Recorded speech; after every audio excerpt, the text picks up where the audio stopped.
Ladies and gentlemen, boys and girls, children of all ages, Boom Broadcasting presents Three from Deep. I'm your host, Jason Colenso. Welcome to the show. How's everybody doing today? Merry Christmas, December 23rd, only a couple of days away from the big man arriving. So I know I'm excited. I hope you guys are excited too. And you know what I'm also excited for is this is the NBA's season to start the madness. We have our NBA games on Christmas Day. That's kind of like when everybody kind of gets into that spirit. And I think the real NBA season starts around December 25th. So very exciting. But first, what are we going to do on this show here today? Well, we're going to talk about, last week a little bit, the week that was, touch a little bit on that Emirates Cup finals, which was very exciting. Interesting outcome on that one here. We're also going to talk a little bit today about the 2024 Hall of Fame nominees that came out. I got a few guys on here I want to talk about, so we're going to discuss some Hall of Famers on this show. A little halftime tribute I put together too, and we'll touch base on that. And then we'll talk about the week's games coming up here. Again, this is it, holiday season. NBA loves their Christmas games, and they love to showcase them. So, being that said, let's get on with the show here. Again, thank you guys very much for coming. Three from Deep, Mondays at 12 p.m. on the Boom Broadcasting Network YouTube channel. We are on demand, so you can watch. And guys, it's the best give you can give for the holidays is like and subscribe. It does not cost you anything. It's amazing. It is free. We got a lot of great content on there, a lot of great contributors to the Boom Broadcasting Network. If you are not checking us out, you are definitely missing something. So being that said, let's jump into the week that was. Last week, we had on Tuesday, Bucks versus OKC and the Emirates Cup final. Now, Milwaukee Bucks ended up winning this game 97-81. It was kind of a defensive battle, and which favored the Bucks. Now, does this win mean more for the Bucks, or does this loss mean more for OKC? Well, to me, I think this win means more to the Milwaukee Bucks. I love having the little in-season tournament. I think it's nice. It's a nice little show of the NBA and the talents and the stars that are in the NBA. I know this is Mr. Stern's little baby here. It's okay. I like having it. Adds a little excitement to the NBA, but it's still not winning a championship. Let's just get that right there. Because, last year the Lakers won, and we see how far they went last year with the Emirates Cup. But I think this means so much more for the Bucks this year because, they started out 2-8. You heard all the drama. Fire the coach. Trade Giannis. Blow it up. Something's wrong in Milwaukee. It's got to be the beer. Well, Milwaukee is now 15-12, fifth in the East. Giannis is on a MVP tear. I think if it wasn't really for Joker putting up the numbers he is, Luka right there, Giannis would be running away right now with the MVP because he is on a mission. He wants to show people that the Milwaukee Bucks are not done, that he is not done.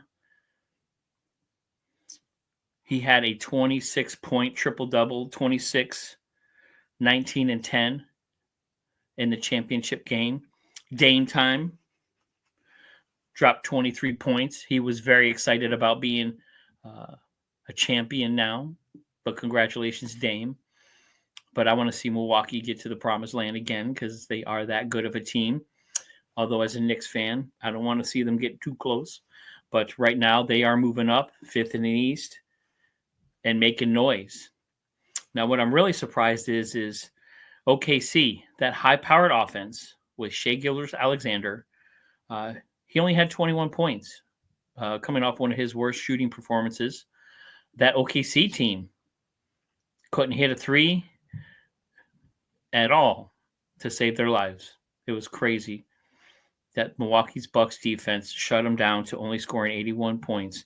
So Shai Gilgeous-Alexander, who, again, I think up there for MVP considerations, maybe he can turn it on. Again, we'll pull up my MVP watch because we had two in that team, or in that game, excuse me, with Giannis and Shai Gilgeous-Alexander.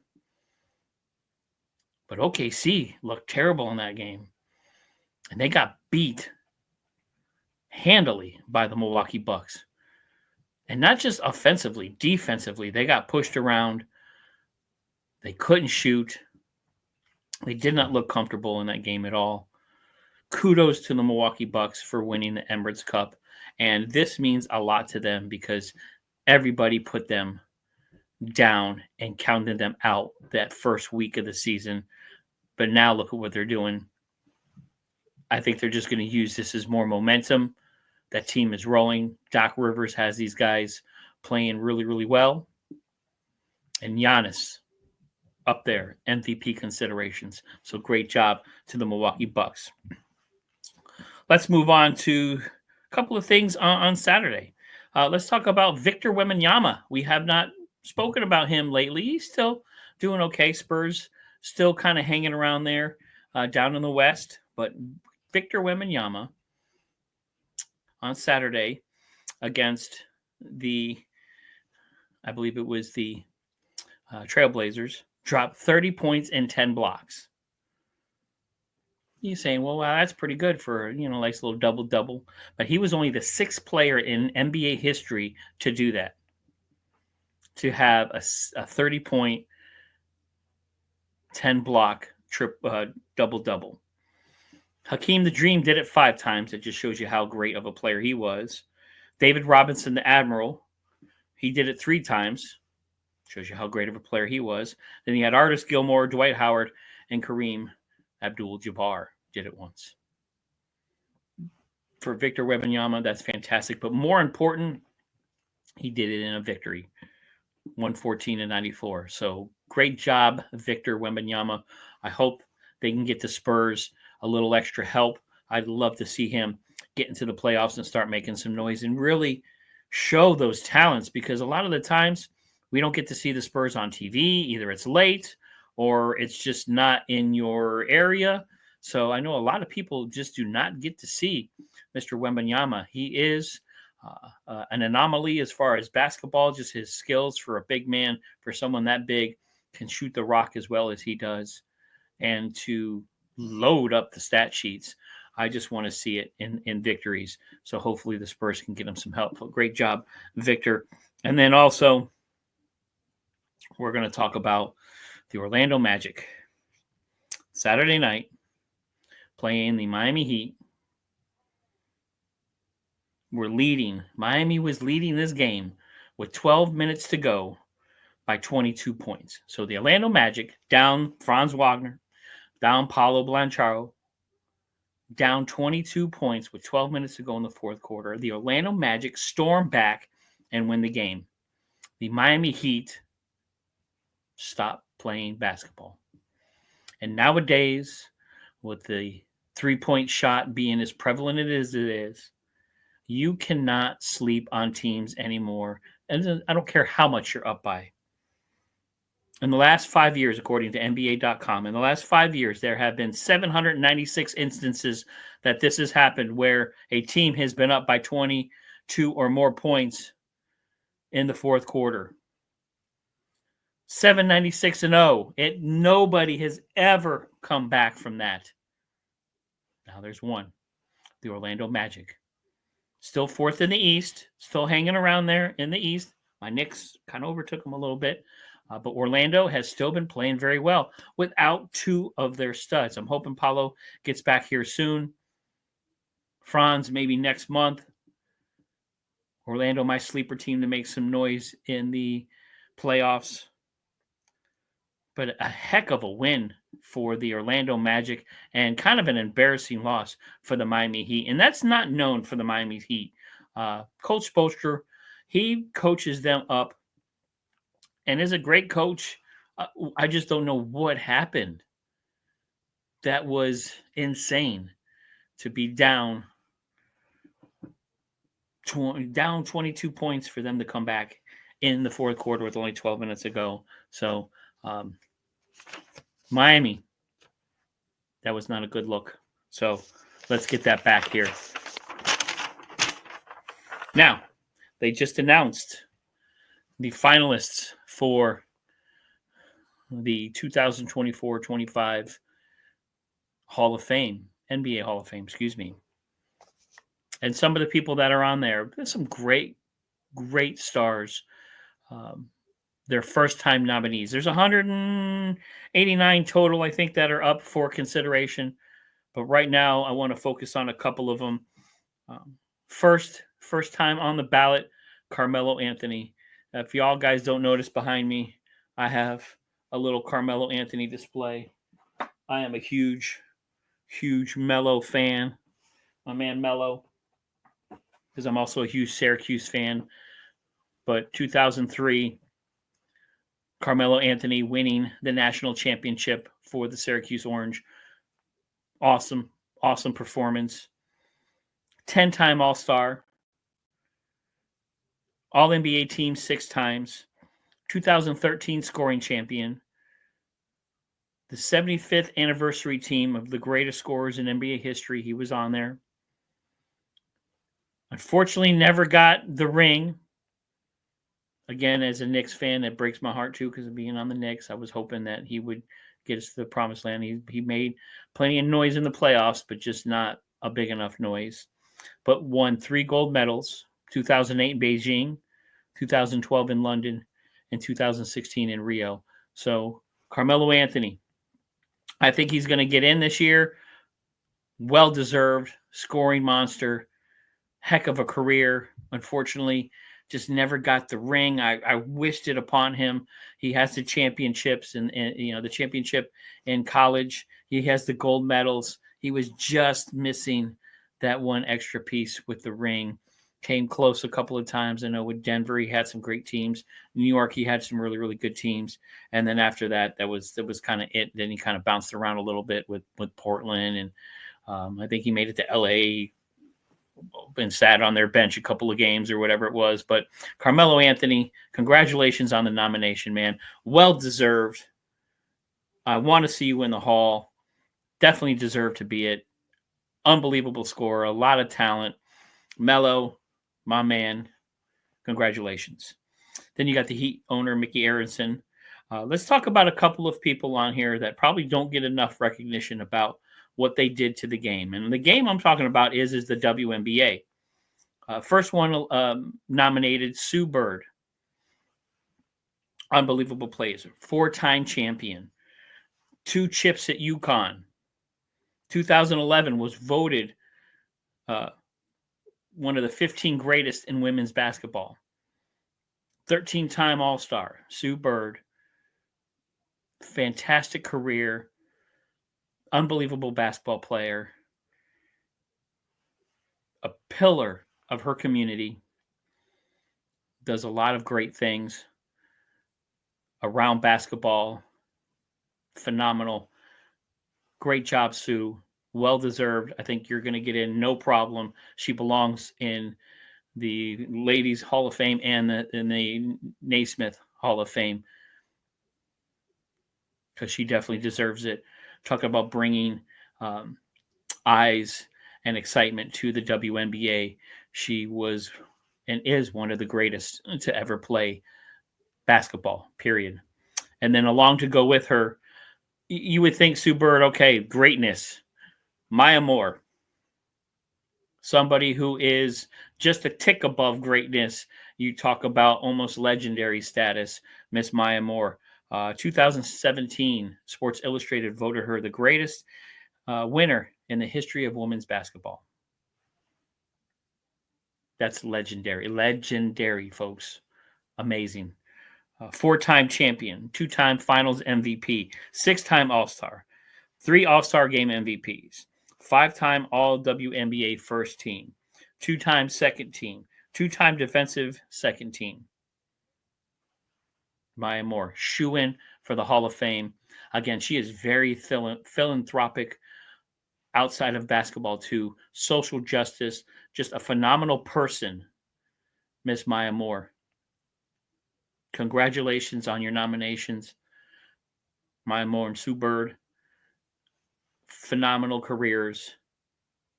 Great pillars, and they need to put up statues. I mean, of these young ladies, because of what they brought to the game. The WNBA would not be what it is today without these two. Period. With Super and Maya Moore, fantastic. You also have Billy Donovan in there, Sylvia Fowles, who is also a great WNBA player here. Yeah, Marc Gasol. I think his brother was a little bit better, but Marc Gasol, not a bad career. I don't know if it's Hall of Fame worthy, but it's nice to at least be nominated. And then Amari Stoudemire, who also played for the Knicks for a little while. Those Suns team with him and Jason Kidd, or excuse me, not Jason Kidd. Good Lord, I'm thinking of Jason Kidd. And of course, my brain's not going to work right now, who I'm thinking of, Mr. Point Guard. So we're going to keep going here. But 2002 to 2010, six-time All-Star, All-NBA first team in 2007, four-time NBA second team, Rookie of the Year 2003. Steve Nash. Good. I couldn't get that name out of. Oh, Lord. Woo. That's what happens when you get old, folks. See this gray hair, you start forgetting stuff. Steve Nash. But, you know, that Phoenix Suns teams in the early 2000s with him and Stoudemire were fantastic, fantastic teams. Could never get over the hump because you had Kobe Bryant. You had some other teams in that West that just kind of put them in their place. But is Amari Stoudemire a Hall of Famer? Again, great to be nominated. Fantastic player. I think towards the end of his career, kind of just fizzled and faded off. Some injuries and things kind of bugged him. But great to be nominated. But to me, my shoe-ins, Carmelo Anthony, Sue Bird, Maya Moore. I think they are in no matter what. Just help them. Just hold the door open for them, because those are three phenomenal people that made a huge impact on the game of basketball. So congratulations to all the nominees for getting that chance to be immortalized in a Hall of Fame, because, you know, these people sacrifice a lot. They sacrifice their families. They sacrifice their lives. They go from being private people to public personas. It's a lot to handle and a lot to deal with. And it takes strength and courage, discipline to have a career in any league, NBA, NFL, MLB. It takes a lot to become a master of your craft over a period of time, and then to become immortalized in the Hall of Fame. That's something I couldn't even dream of. I am surrounded by a lot of Hall of Famers and a lot of greatness on my walls here. I see what it takes. I've seen the toll that it takes on a lot of stars, and it's amazing. So congratulations, guys. We're going to take a quick sip of coffee. Salud. Getting a little chilly here in northern VA. Now, normally on my little half times, I like to do my top fives, or I like to try to do something a little fun and off the cuff. I know I opened some packs before. I've done a couple of different things. So, but right now I need to honor somebody. Over the weekend, the sports world lost one of its greatest. And I know this individual doesn't play in the NBA, but still doesn't change the fact of the impact he had on sports as a whole, because that's how great this individual was. This weekend we lost, and I'm going to pull my little McFarlane figure up here of the man, Rickey Henderson. Guys, Rickey Henderson, if you don't know, was one of the greatest baseball players of all time, period. And if you have not seen him, if you have not gotten a chance to look at his stats and the impact he had on the game, please do so. Do some research.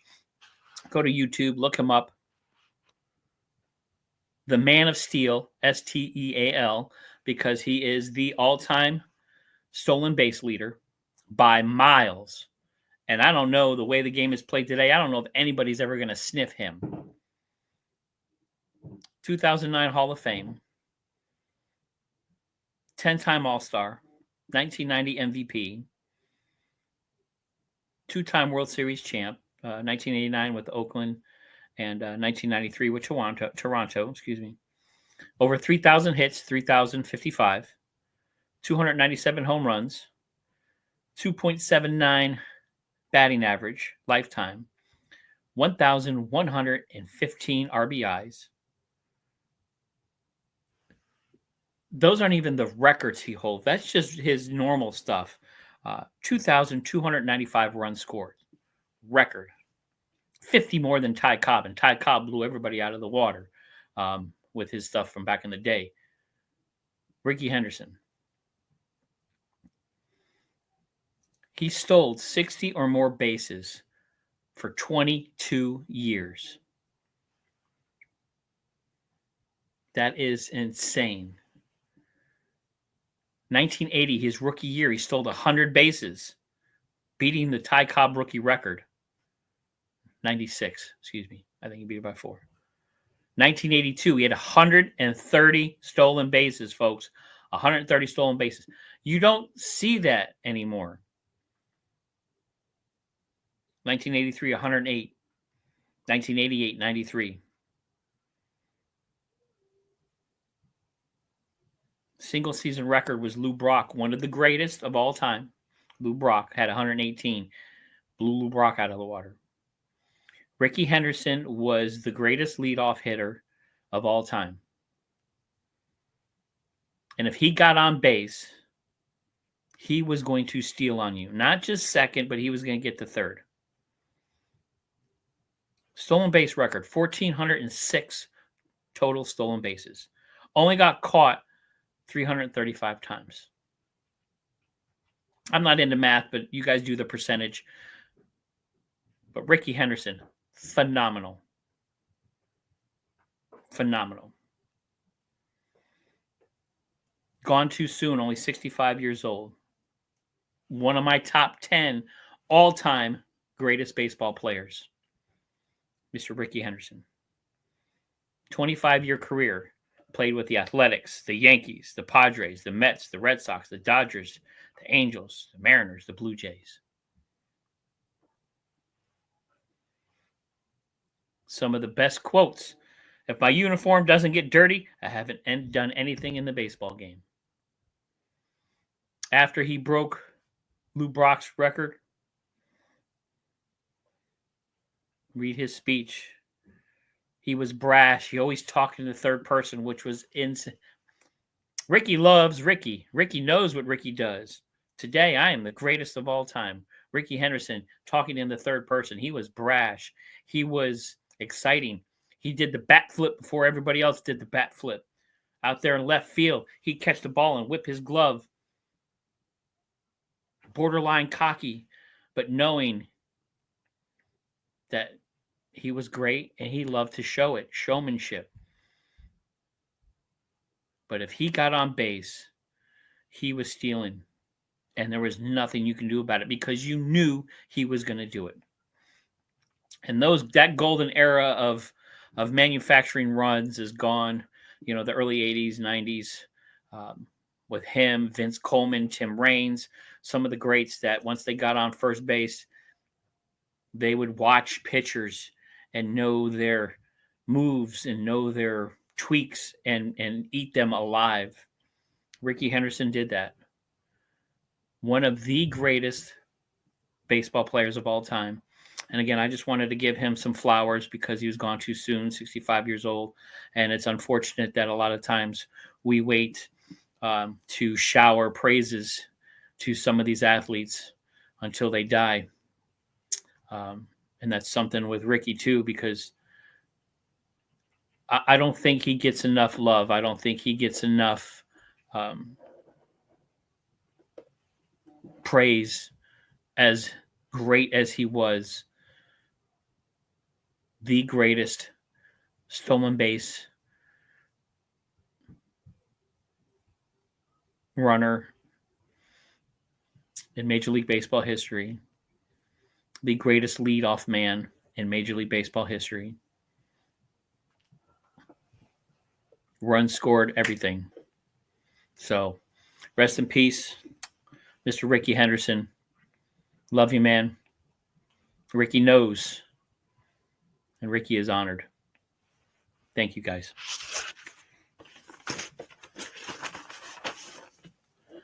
Quick sip.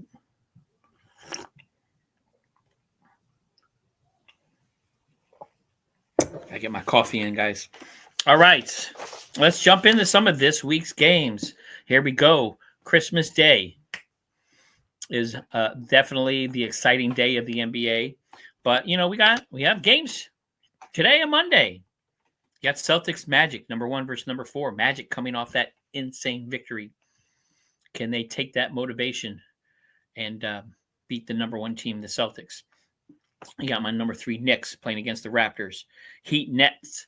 Heat, can they bounce back from that embarrassing loss to the Orlando Magic? I don't know. T-Wolves Hawks, Grizzlies Clippers, and Suns versus the Nuggets. Joker, still on a tear. MVP considerations. I just wish them Nuggets teams can get some victories and get back up into the West. They're struggling a little bit.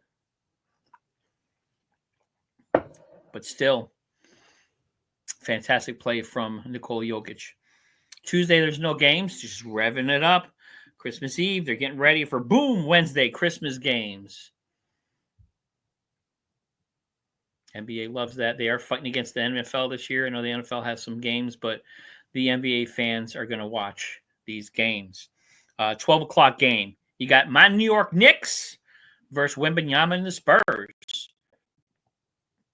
Karl Anthony Towns, Jalen Brunson doing some special things there in New York, going against Victor Wembanyama, coming off his amazing game of 30 and 10 blocks. That's your early game on Christmas Day. I know that's going to be an exciting game. I'm excited to watch that. And then at 2:30, you got the T-Wolves and Mavs. Anthony Edwards against Luka. Anthony Edwards been kind of quiet this year a little bit. I'd like to see him step it up and get into the MVP consideration. I know Luka is up there. Mavs playing pretty good. Then you got the 76ers and Celtics. That's at 5 o'clock. Poor 76ers. Bah humbug. I think they got a lump of coal in their stocking this year with the injuries and everything and all the drama that they've been going through. And then they get the Celtics on Christmas Day. It's going to be a rough one for 76ers fans. And then at 8 o'clock, you got the Lakers and LeBron versus the Warriors and Chef Curry. It's going to be an interesting matchup. Can the Warriors have been playing really lackadaisical basketball here, complaining about foul calls and things like that. Steve Kerr just doesn't have these guys playing well. Steph Curry, he's getting some of his, but just not enough. That team is lacking some leadership right now that I see. Draymond coming off the bench, Kuminga, just Buddy Hield. Nobody's really doing anything exciting there in Golden State. They're hanging around in the West, but they need to step it up a little bit. So we'll see what happens on that 8 o'clock game. And then you got 10:30 game, the Nuggets and the Suns. So, the Thursday's matchup, you got the Heat Magic, that bad Florida bad blood catching up here. Thunder's Pacers. Fridays, Knicks Magic, Wolves Rockets, Mags Suns, Cavs Nuggets, Warriors Clippers. And then Saturday, you got Heat Hawks, Suns Warriors, Knicks Lakers. So a great slate of games this week, guys. Merry Christmas to everybody. Happy holidays, guys. Please drive and be safe. Hug your loved ones. Life is way too short. Thank you all for watching. This has been Jason from 3 from Deep. Please check out Boom Broadcasting on the YouTube network. Like and share. Tell your friends about us. Let's go. And I will see you next week as we get closer to the new year. Thank you, guys, and Merry Christmas.